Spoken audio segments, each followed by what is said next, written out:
7th నవంబర్కి supreme court order ఇచ్చింది. Fencing చేసిన తర్వాత ఎడ్యుకేషన్ ఇన్స్టిట్యూట్స్ నుంచి, public places like railway stations and bus stops నుంచి స్ట్రే డాగ్స్ని, బయట తిరిగే డాగ్స్ని తీసుకెళ్ళి రీలొకేట్ చేయాలి. ఎక్కడ? షెల్టర్స్లో. అండ్ మళ్ళీ ఇంతకు ముందు కూడా తీసుకెళ్లేవి, కానీ వ్యాక్సినేషన్ ఇచ్చి స్టెరిలైజేషన్ చేసి మళ్ళీ they were left back to their places. ఇప్పుడు అది చేయకుండా అది లైఫ్ లాంగ్గా షెల్టర్స్లో ఉండాలంట. ఫస్ట్ ఆఫ్ ఆల్ షెల్టర్స్ ఎక్కడ?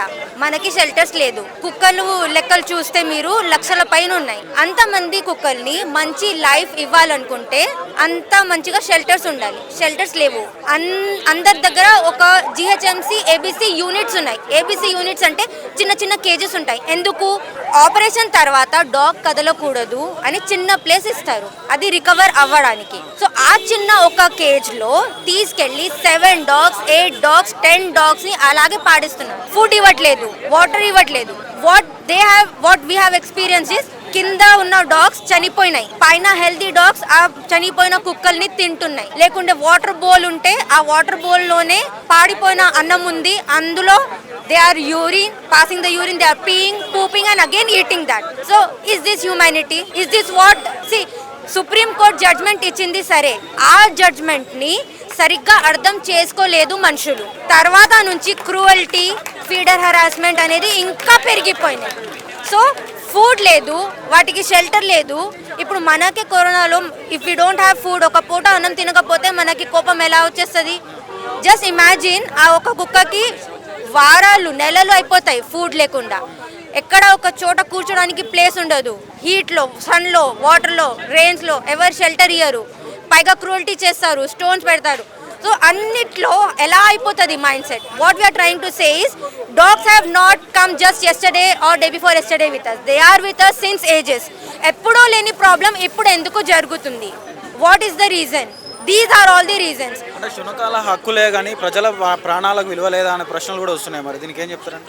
See, just now someone have said ki animal lovers, animal rights activists are not against humans. We are there, we are speaking for coexistence, compassionate and peaceful coexistence of animals and humans. ఇంతకు ముందు కూడా జరిగేది అదే. So దీనికి ఏం చేయాలంటే మంచిగా ABC ఉండాలి. ఆ ఏబీసీ మళ్ళీ జరుగుతుందో లేదో అనేది కూడా సూపర్విజన్ ఉండాలి. For so many years there have been no ABC. అందుకే కుక్కల పాపులేషన్ అనేది పెరిగిపోయింది. సో జిహెచ్ఎంసీ ఇక్కడ problem, everything starts with the GHMC failure. GHMC అంటే అది కుక్కలు కాదు, మనుషులే. తప్పులు ఎవరిది? మనుషులది. పనిష్మెంట్ ఎవరికి ఇస్తున్నాం? కుక్కలకి. ఇది న్యాయమా? సో ఇప్పుడు మాకేం కావాలంటే ఏబీసీ చేయాలి, వ్యాక్సిన్ ఇవ్వాలి, క్రూయల్టీకి స్ట్రిక్ట్ పనిష్మెంట్ ఉండాలి, ఇంకా ఫీడర్స్, రెస్క్యూవర్స్ కి ప్రొటెక్షన్ ఉండాలి. హరాస్మెంట్ కి మేము కంప్లైంట్ చేయడానికి వెళ్తే కనీసం మమ్మల్ని అసలు లెక్క కూడా చేయలేదు. What reason we're coming is secondary, but someone coming and harassing another human, అదైతే అది తప్పే కదా, అది చూడరు. ఆ రీజన్ ఏంటో మధ్యలో తీసుకొచ్చి, అండ్ ఇంకొకటి యానిమల్ లవర్స్ కుక్కల్ని ఫీడ్ చేస్తున్నారు, తీసుకెళ్లి మీ ఇంట్లో పెట్టుకోండి అంటే ఆల్రెడీ మా ఇంట్లో కొన్ని ఉన్నాయి, but we cannot take all the dogs. ఇప్పుడు there are so many animals who go and feed beggars. ఒక పని చేయండి, అన్ని బెగ్గర్స్ ని పోయి వెతుకొని మీ ఇంట్లో తీసుకెళ్ళండి. మరి ఇది ఓకే అయితే అది okay, because our roads are their homes, ఇది అర్థం చేసుకోవాలి. So I want to make this very very clear that we are not against humans.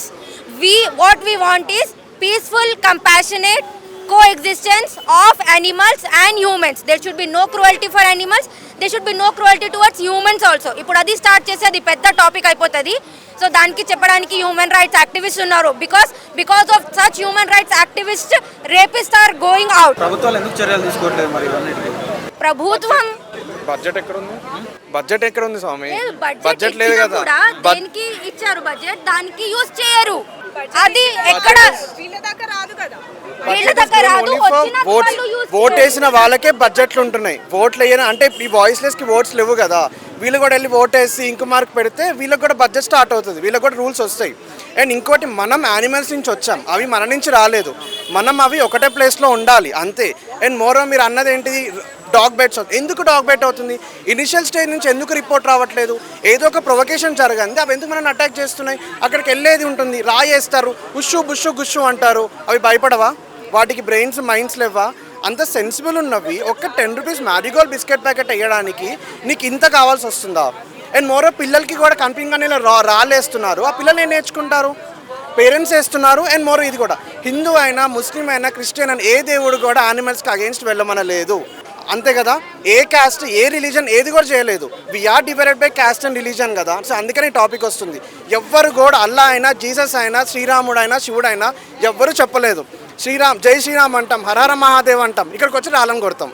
ఒకసారి అంటే నేను చూసిన ఇన్స్టెన్సెస్లో అరుణాచలం గిరిప్రదర్శనకి వెళ్తే అన్నీ అక్కడ పప్పీస్ పడని మంచి ఫీడింగ్ చేస్తారు. అండ్ మోర్ ఓవర్ ఇదివరకు కూడా మనం ఫస్ట్ ఒక డాగ్ చేసినాక మనం తినడం అలా చేసేవాళ్ళం. బట్ ఇప్పుడు మరి ఎందుకు ఈ ఎగ్జిస్టెన్స్ ఎందుకు రావట్లేదు? అండ్ మోర్ ఓవర్ ఒకటి దీనికి సొల్యూషన్ ఏంటిది? ఏబీసీ అంటే దానికి ప్రాపర్గా ఆపరేట్ చేయించి ఏ ప్లేస్లో వాటినే వేస్తే ఎలాంటి ఇష్యూస్ ఉండవు. వేరే ప్లేస్లో అయినప్పుడు అక్కడ టెరిటరీ అని ఉంటుంది. ఇప్పుడు మన ప్లేస్లో వేరే వాళ్ళు వస్తే మనం ఊరుకుంటామా? అలానే అవి వచ్చినప్పుడు ఊరుకోవి, అరుస్తాయి. ఎగ్జాంపుల్ ఏదైతే సుప్రీంకోర్టు ఆర్డర్ వచ్చిందో రీసెంట్గా వేరే ఆర్డర్స్ కూడా వచ్చినాయి. ఏంటంటే నో మోర్ పికప్ చేయొద్దు అని చెప్పి రీసెంట్గా ఏం చేస్తున్నారు? డాగ్స్ని ఎక్కడ పడితే కూడా వదిలేస్తున్నారు. పిట్బుల్ని ఎలా ఇక్కడ స్టాప్ బ్యాన్ చేశారో అలా ప్రతి ఒక్క ఏదైనా ఉంటే ఆ బ్రీడ్ డాగ్స్ని అలా బ్యాన్ చేస్తే ఆటోమేటికల్లీ ఎవరైనా కానీ స్ట్రీట్ డాగ్ని అడాప్ట్ చేసుకుంటారు. ఇంకొకటి సెంట్రల్ గవర్నమెంట్ ప్లాన్ చేస్తుంది డాగ్ మీట్ కోసం ఫారెనర్స్ తోటి టైఅప్ అయి ఉంది. రాయమాన్వి మ్యామ్ కూడా ఇది ఎక్స్పోజ్ చేసింది అక్కడ ఢిల్లీలో. సో ఇదే వాళ్ళు ప్లాన్ చేస్తున్నారు, సెంట్రల్ గవర్నమెంట్ అనేది ప్లాన్ చేస్తున్నారు. సో ఈజీగా ఈ ఒక్కొక్క స్టేట్ సీఎం లైక్ ఎవరైతే ఉన్నారో గవర్నమెంట్ వాళ్ళు కూడా ఇందులో పార్టిసిపేట్ అవ్వాలని చూస్తున్నారు. అందుకని రోజు ఒక ఘటన జరుగుతుంది. ఈ శునకాల వల్ల చిన్నారులు మృతి చెందుతున్న ఘటనలు చాలా చూస్తున్నాం. రోజు ఒక పేపర్ కట్ వస్తుంది. మరి దీనికి ఏం చెప్తారు? ఇది కావాలనే మీడియా వాళ్ళు చేస్తున్నారు. మీడియా వాళ్ళు ఎవరైతే ప్రూఫ్స్ ఏవి చూపియండి, ప్రూఫ్ చూపియండి. అంటే కుక్క డైరెక్ట్ కడిచింది ఉందా, అది వీడియో ఉందా? ఎవరైనా కానీ ఏ చైల్డ్ అయినా కానీ వాటిని కొడితే పక్కవి ఏమైనా ఉంటాయి. ఇప్పుడు మా ఇంటి దగ్గర డైలీ 50 డాగ్స్ని ఫీడ్ చేస్తామండి. వాటికి నేను తెలుసు.